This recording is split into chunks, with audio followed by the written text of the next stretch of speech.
আমি যে এত ভয়ঙ্কর পরিস্থিতির শিকার হব কখনো ভাবি নাই।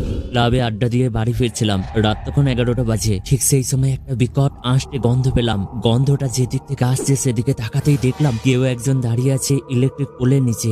এত শীতে কে দাঁড়িয়ে আছে তা দেখার জন্য কাছে গেলাম। কাছে যেতেই দেখলাম এ তো আমাদের পাড়া তুষার, কিন্তু ও তো 4 বছর আগে মারা গেছে। তুষারের দিকে তাকাতেই তুষার কেমন যেন অট্ট হাসিতে হেসে উঠে বলল, কিরে, কেমন আছিস প্রতীক?